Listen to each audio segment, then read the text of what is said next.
മണിക്കൂറായി ഞാൻ ആ പൈപ്പും പിടിച്ച് നിൽക്കാൻ തുടങ്ങിയിട്ട്. ഒരു തുള്ളി മൂത്രം പോകുന്നില്ല ദാസ. വയറിനകത്താണെങ്കിൽ ആകെ ഒരു തരിപ്പും. അവന്മാര് കുത്തിയപ്പോ ഇനി അതങ്ങനെ മുറിഞ്ഞു പോയിരിക്കുവോ? എന്ത് ചോദിച്ചാൽ ഈ കുത്ത് കിട്ടിയ കാര്യം മാത്രം നീ എടുത്തു പറയണ്ട. ഇതൊക്കെ ആണുങ്ങൾക്ക് പറഞ്ഞിട്ടുള്ളതാ. ഒരു പെണ്ണിനെ രക്ഷിക്കാൻ വേണ്ടി ഞാൻ 1-2 കുത്തു വാങ്ങി. എന്നെ കുത്തി നിലത്തിട്ടിട്ട് ആ കാട്ടാളന്മാർ അവളെയും കൊണ്ട് പോയിട്ടുണ്ടാവും. അവളെ പറ്റി നീ എന്താ ചിന്തിക്കാത്തത്? പെണ്ണുങ്ങളെ കുറിച്ച് ചിന്തിക്കാൻ പറ്റിയൊരു ദേഹമല്ല എന്റേത്. ഈ തടി കയറാവുന്ന മനുഷ്യത്വം കാണിച്ചിട്ട് സാറിന് ഇപ്പൊ എന്താ കിട്ടിയത്? വയറിന് 24 തുന്നോ? അത് പിന്നെ സഹിക്കാം. ഈ മൂത്രം പോകാത്തതിന് ഇപ്പൊ എന്താ ചെയ്യാ? അതിനി വേറെ ടാപ്പിടേണ്ടി വരുമോ? ഇതിനുള്ള ഉത്തരം ഞാനൊന്ന് എഴുന്നേറ്റിട്ട് നിനക്ക് സൗകര്യം പോലെ പറഞ്ഞു തരാം. അതുവരെ നീ ഒന്ന് ക്ഷമിക്കും. സിസ്റ്റർ അല്ലേ പറഞ്ഞ് എന്തോ മരുന്ന് വാങ്ങിക്കാനുണ്ടെന്ന്. ആ പ്രിസ്ക്രിപ്ഷൻ ഇങ്ങോട്ട് കൊടുത്താൽ ഇവനത് വാങ്ങിത്തരും. അതൊക്കെ വാങ്ങിച്ചു തന്നിട്ടില്ലേ സാറിന്റെ ഭാര്യ ഇവിടെ വന്ന് സാറിനെ കണ്ടിട്ട് ഓഫീസിൽ പോയത്? എന്നെ കണ്ടിട്ടോ? ഏത് ഭാര്യ? ഏത് ഓഫീസില്? സാറിന്റെ ഭാര്യയല്ലേ കുറച്ച് നേരത്തെ ഇവിടെ വന്നിട്ട് പോയത്? ഇങ്ങനത്തെ ഓരോ സാധനത്തിനെ ഒപ്പം നിർത്തി ഇല്ലാത്ത ഇൻഫെക്ഷൻ ഉണ്ടാക്കുന്നതിൽ നല്ലതല്ലേ സ്നേഹമുള്ള ഭാര്യ ഒരാഴ്ചത്തെ ലീവ് എടുത്ത് അടുത്തിരിക്കുന്നത്? സാറെന്തിനാ അവരോട് ലീവ് എടുക്കണ്ടെന്ന് പറഞ്ഞത്? ഞാൻ അങ്ങനെ ആരോടും പറഞ്ഞിട്ടില്ല. ആരാ നിങ്ങളോട് നുണയൊക്കെ പറഞ്ഞു തന്നത്? ഇത് നുണയൊന്നുമല്ല, സാറിന്റെ ഭാര്യ തന്നെയാ പറഞ്ഞത്. മരുന്നെല്ലാം വാങ്ങി ഞങ്ങളെ ഏൽപ്പിച്ചിട്ട് ഇതുവരെയുള്ള സകല ബില്ലും കെട്ടിയാ അവര് പോയത്. സാറിന്റെ കയ്യിൽ നിന്ന് ഒറ്റ പൈസ പോലും വാങ്ങരുതെന്ന് കാഷ്യറോടും പറഞ്ഞു. അവരധ്വാനിച്ചുണ്ടാക്കുന്ന പൈസ കൊണ്ട് വേണമത്രേ സാറിനെ ചികിത്സിക്കാൻ. സാറിന്റെ പേര് കണ്ണാന്നാണല്ലേ? ഭാര്യക്ക് ഇഷ്ടപ്പെട്ട പേരല്ലേ അത്? അത് തന്നെ ഞാനും കേസ് എഴുതിയിരിക്കുന്നത്. അതേതായാലും നന്നായി. അതേ പേരിൽ എന്റെ വീട്ടിലൊരു മൂരിക്കുട്ടുന്നുണ്ട്. ഇങ്ങനെ കണ്ണു ചോരയില്ല സംസാരിക്കരുത്. ആരോടൊക്കെ തല്ലുകൂടി വയറ്റത്തൊരു കുത്തും വാങ്ങി ബോധം പോയ സാറിനെ ആ പാവം നിലവിളിച്ചോണ്ട് എവിടെ കൊണ്ടുവന്നാക്കിയത്.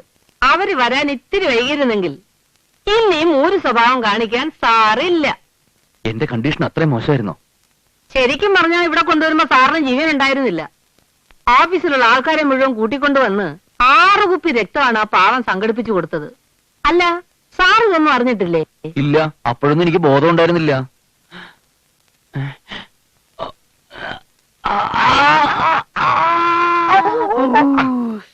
ഇത്രയ്ക്ക് വേദനിക്കാനൊന്നുമില്ല. ഇതിലും വലിയ വേദനയായിരിക്കും പാവം ആ പെൺകുട്ടിയുടെ മനസ്സിൽ. സാറ് പറഞ്ഞതൊന്നും സിസ്റ്റർ കാര്യമാക്കണ്ട. ഞാൻ സത്യം പറയാം. സാറും ഭാര്യയും തമ്മിൽ ചെറിയൊരു സൗന്ദര്യ പ്രശ്നമുണ്ട്. ഈ കുത്തുകൊണ്ട് അത് പരിഹരിച്ചില്ല, അത്രയും നല്ലത്. അവരിനിയും വരുമോ സിസ്റ്ററെ? പിന്നെ വരാതിരിക്കുവോ? എന്ത് പ്രശ്നം ഉണ്ടെങ്കിലും കെട്ടിയൻ ചാവാൻ കിടക്കുമ്പോ ഏത് ഭാര്യയും വരും. ഇവര് തമ്മിൽ ഇങ്ങനൊരു പ്രശ്നം ഉള്ളതുകൊണ്ട് പല പെണ്ണുങ്ങളും സാറിനെ പറ്റിക്കാൻ ശ്രമിക്കാറുണ്ട്. സിസ്റ്റർ കണ്ടത് സാറിന്റെ ഭാര്യ തന്നെയാണോ എന്നാ എന്റെ സംശയം. കണ്ടാലെങ്ങനെ? എന്നെക്കാൾ ഭംഗിയുണ്ടോ? ഇത്രയും ഭംഗി ഏതായാലും ഇല്ല. എന്നാൽ അത് സാറിന്റെ ഭാര്യ തന്നെ. എന്റെ പൊന്ന് സിസ്റ്റർ, ഞാൻ കണ്ണനല്ല. എന്റെ പേര് ജയദേവെന്ന. ഞാൻ കല്യാണം കഴിച്ചിട്ടില്ല. നിങ്ങൾക്ക് കുട്ടികളുണ്ടാകത്തില്ല എന്ന് വെച്ച് കല്യാണം കഴിച്ചിട്ടില്ല എന്നൊക്കെ എന്തിനാ കള്ളം പറയുന്നത്? കുട്ടികളുണ്ടാവില്ലേ? ആർക്ക്? നിങ്ങൾക്ക്. ആര് പറഞ്ഞു? ആര് പറഞ്ഞു? ദേ സിസ്റ്ററാണോ മദറാണോ ഞാൻ നോക്കൂല. ഒരൊറ്റ കുത്തു കിടപ്പില്ലേ? അതത്ര വലിയ പ്രശ്നമാക്കി നിങ്ങൾ പരസ്പരം പിണങ്ങണ്ട. ഇവിടുന്ന് ഡിസ്ചാർജ് ആയി പോകുന്നതിന് മുൻപ് ഡോക്ടർ കുൽക്കർണിയെ ഒന്ന് കാണണം. അദ്ദേഹം നിങ്ങൾക്ക് ഒരു ഓപ്പറേഷൻ നടത്തേണ്ട പ്രശ്നമേ ഉള്ളൂ. ഭാര്യ പ്രസവിക്കും. അത് കൊള്ളാമല്ലോ സാറേ. ഒരു കുത്തുകൊണ്ട് 2 ഓപ്പറേഷൻ. നമുക്ക് അതും അങ്ങ് നടത്താം. നിങ്ങളായി സാറിനെ ചീത്തയാക്കുന്നതെന്നാ അവരെന്നോട് പറഞ്ഞു. വെറുതെ എന്തിനാടോ ഒരു കുടുംബം കലക്കുന്നത്? അത് കൊള്ളാമല്ലോ. ആരടാ അവള്? അത് ഇവിടുത്തെ ഒന്നിനും കൊള്ളാത്തൊരു നഴ്സാ സാറേ. അതല്ലടാ. പിന്നെ എനിക്ക് ആണത്വം ഇല്ലാന്ന് പറഞ്ഞ് എന്റെ ആ ഭാര്യ ഏതാണെന്ന്. സാർ ഈ ദാസനോട് സത്യം പറഞ്ഞു. ഈ ബോംബെയിൽ ഏതെങ്കിലും സ്ഥലത്ത് ഞാൻ അറിയാതെ സാറ് വല്ല ആണത്വവും തെളിയിക്കാൻ പോയോ? വകുപ്പ് മാറി ചെന്നപ്പോ ഇനി അവര് തന്നെ സാറിനെ കുത്തിയതാണോ? അല്ലേ?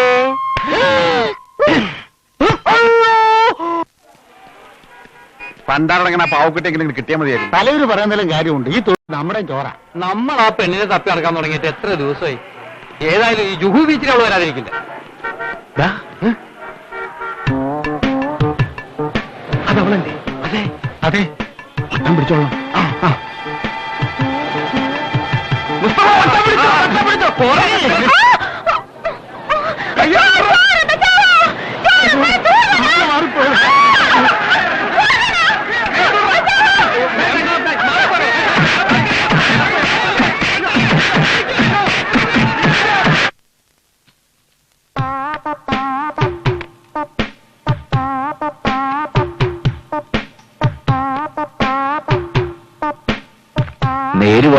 കാരണം നിങ്ങൾ എന്റെ അടുത്ത് എത്തിച്ചത്. ഓപ്പറേഷനും കഴിഞ്ഞ് ആകെ ബോറടിച്ചിരിക്കുമ്പോഴാണ് നിങ്ങളൊക്കെ ഇവിടെ എത്തിയത്. അതും തൊട്ടടുത്ത വാർഡില്. തല ഇപ്പൊ എങ്ങനെയുണ്ട്? ആകെ പാടെ ഒരു തരിപ്പ്. കണ്ണടച്ചാ മതി തല ഒരുമാതിരി ഡബിൾ ഡെക്കർ ബസ്സിനെ പോലെ വലിപ്പം വെക്കും. ഉറങ്ങാൻ കഴിയുന്നില്ല. ഇതെങ്ങനെയാ മൂന്നാളും ഒരേ സമയത്ത് തലകുത്തി വീണത്?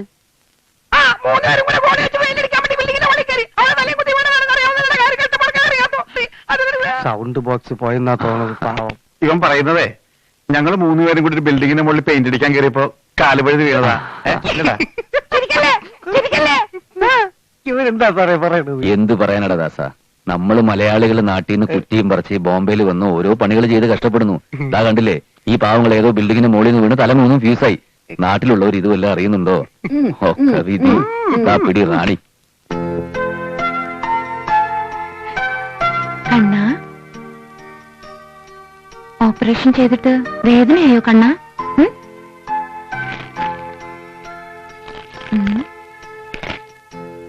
എന്താ നിന്റെ വയറ്റില്? ആ കള്ളന്മാര് കുത്തിയ കത്തി ഇപ്പോഴും അകത്ത് കിടക്കുന്നുണ്ടോടാ കണ്ണാ? അതെന്തിനാ കള്ളന്മാര് എന്റെ പിന്നാലെ നടക്കുന്നേ? ഹോസ്പിറ്റലിൽ വന്ന് ഞാൻ നേരിട്ടൊന്ന് കണ്ടോട്ടെ, ഈ കാര്യങ്ങളൊക്കെ ഒന്ന് പറഞ്ഞോട്ടെ. ശ്രദ്ധിച്ചു കേൾക്കൂ. അതോ നേഴ്സിനോട് അനാവശ്യം പറഞ്ഞതിന് എന്നെ ചീത്ത വിളിക്കോ?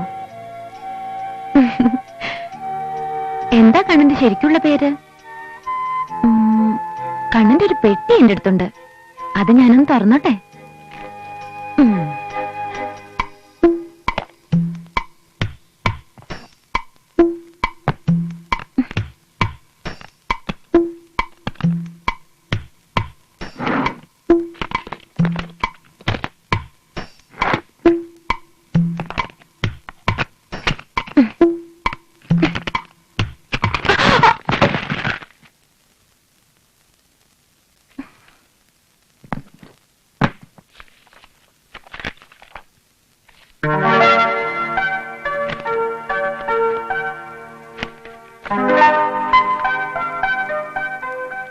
എടാ കള്ള കണ്ണാ, നിന്റെ പെട്ടി നിറച്ചും പെണ്ണുങ്ങളാണല്ലോ.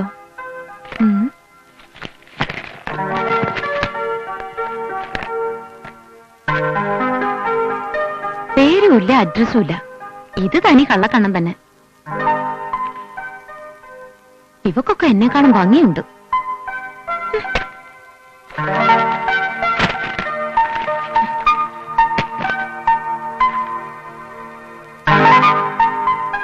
Best wishes, Jayadevan.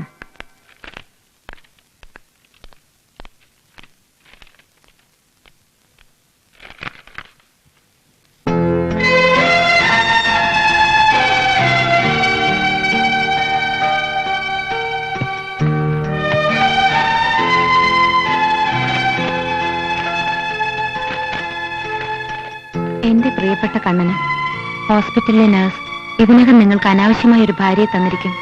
എന്നോട് ക്ഷമിക്കുക. ഓഫീസിലേക്ക് പോകുമ്പോഴാണ് മുൻപരിചയമില്ലാത്ത ആരൊക്കെയോ എന്റെ പിന്നാലെ വന്ന് എന്നെ പിടിച്ചുകൊണ്ട് പോകാൻ ശ്രമിച്ചത്. അപ്പോഴാണ് നിങ്ങൾ അവിടെ എത്തി അവരെ നേരിട്ടത്. അവസാനം നിങ്ങൾ കുത്തുകെട്ടി വീണു. ഞാൻ നിങ്ങളെ ഹോസ്പിറ്റലിൽ എത്തിക്കുമ്പോൾ നിങ്ങൾ വളരെ സീരിയസ് ആയിരുന്നു. ഏറ്റവും അടുത്ത ബന്ധുക്കൾ ആരെങ്കിലും ഒപ്പിട്ടില്ലെങ്കിൽ ഓപ്പറേഷൻ നടത്തില്ലെന്ന് പറഞ്ഞു. അതുകൊണ്ടാണ് അങ്ങനെ എഴുതിപ്പോയത്. എന്നോട് ഒരിക്കലും വെറുപ്പ് തോന്നരുത്.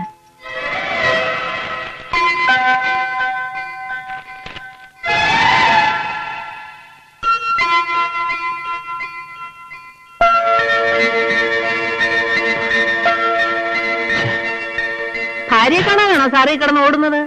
അവര് ഇപ്പൊ അങ്ങോട്ട് ഇറങ്ങിയതേ ഉള്ളൂ. അത് ശരി, അപ്പൊ ഇത് അവള് കൊണ്ടുവച്ചതാണല്ലേ. ഞാൻ വിചാരിച്ചു ഇവിടെ ഇങ്ങനെ അസുഖം മാറി പോകുമ്പോ ബൊക്കെ കൊടുക്കലൊക്കെ ഒരു പതിവായിരിക്കുന്നു. പിന്നെ ഡോക്ടർ ഒന്ന് ഓടാനും പറഞ്ഞു. സാറ് കിടന്ന് ഉരുളുകയൊന്നും വേണ്ട. ഈ അന്നമ്മ കൊറേ കണ്ടതാ. ഭാര്യ കൊണ്ട് തന്ന ബൊക്കെ ഇങ്ങനെ കെട്ടിപ്പിടിക്കാമെങ്കിൽ ഭാര്യ ഇതുപോലെ തന്നെ കെട്ടിപ്പിടിക്കാം. ആരും ഒന്നും പറയത്തില്ല. ആ സാറേ, പോകുന്നതിന് മുൻപേ ആ ഡോക്ടർ കുൽക്കർണിയെ ഒന്ന് കാണണം. ഈ കുൽക്കർണി ആരാ? ബ്രഹ്മാവോ? അങ്ങേർക്ക് ഈ കാര്യത്തിൽ വല്ല ഓപ്പറേഷൻ വേണമെങ്കിൽ എന്നെ വന്ന് കാണാൻ പറ. എനിക്കൊരു കുഴപ്പമില്ല. എന്ത് ഞാൻ സഹിക്കും. എന്റെ ആണത്തത്തെ തൊട്ട് കളിക്കരുത്.